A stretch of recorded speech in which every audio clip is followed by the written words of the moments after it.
బాలీవుడ్ కండల వీరుడు సల్మాన్ ఖాన్ పేరు వింటేనే థియేటర్ల వద్ద అభిమానుల కోలాహలం గుర్తొస్తుంది. ఆయన సినిమా వస్తుందంటే బాక్సాఫీస్ వద్ద కాసుల వర్షం కురవాల్సిందే. అయితే ఇటీవలి కాలంలో ఆయన నటించిన సికిందర్, టైగర్ 3, కిసీ కా భాయ్ కిసీ కా జాన్ చిత్రాలు ఆశించిన స్థాయిలో ప్రేక్షకులను ఆకట్టుకోలేకపోయాయి. ఈ నేపథ్యంలో ఎలాగైనా భారీ విజయాన్ని అందుకోవాలనే పట్టుదలతో ఉన్న సల్మాన్ టాలీవుడ్ దిగ్గజ దర్శకుడు వంశీ పైడిపల్లి దర్శకత్వంలో ఒక సంచలనాత్మక ప్రాజెక్టుకు శ్రీకారం చుట్టారు. ప్రముఖ నిర్మాత దిల్ రాజు తన శ్రీ వెంకటేశ్వర క్రియేషన్స్ బ్యానర్ పై ఈ చిత్రాన్ని అత్యంత భారీ బడ్జెట్ తో నిర్మిస్తుండగా 2027 ఈద్ కానుకగా ఈ చిత్రం ప్రేక్షకుల ముందుకు రాబోతోంది.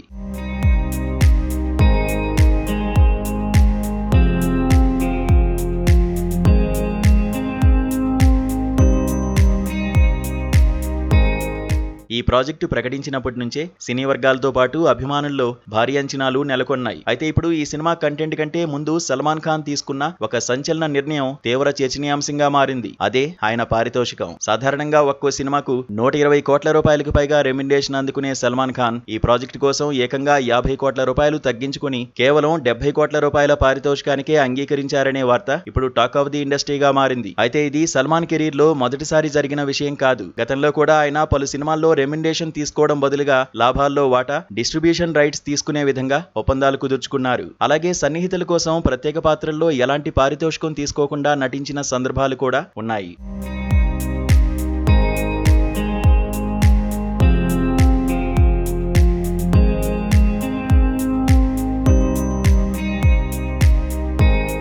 ఫిల్మ్ నగర వర్గాల సమాచారం ప్రకారం ఈ తగ్గింపుకు కారణం కేవలం సినిమా బడ్జెట్ మాత్రమే కాదు, దీని వెనుక ఒక బలమైన వ్యక్తిగత అనుబంధం ఉన్నట్లు తెలుస్తోంది. ఈ ప్రాజెక్ట్ ను సెటప్ చేయడంలో కీలక పాత్ర పోషించిన నిర్మాత రఫీ కాజీతో సల్మాన్ కు చాలా కాలంగా ఎంతో సన్నిహిత సంబంధాలు ఉన్నాయి. ఆ ప్రాణ స్నేహాన్ని, ఆప్యాయతను దృష్టిలో ఉంచుకుని సల్మాన్ ఈ నిర్ణయం తీసుకున్నారట. వ్యాపార లాభాల కంటే, కోట్ల రూపాయల పారితోషికం కంటే వ్యక్తిగత బంధాలకే ఎక్కువ ప్రాధాన్యమిచ్చే మనసున్న వ్యక్తి సల్మాన్ అని సినీ విశ్లేషకులు మరోసారి కొనియాడుతున్నారు. కేవలం వ్యాపార కోణంలోనే కాకుండా సంబంధాలకు ఇచ్చే విలువతో ఆయన ఈ ప్రాజెక్టు విషయంలో ముందడుగు వేశారు. ఇక వంశీ పైడిపల్లి, దిల్ రాజు, సల్మాన్ ఖాన్ కాంబినేషన్ లో రాబోతున్న ఈ క్రేజీ ప్రాజెక్ట్ బాక్సాఫీస్ వద్ద ఎలాంటి రికార్డులు సృష్టిస్తుందో చూడాలి.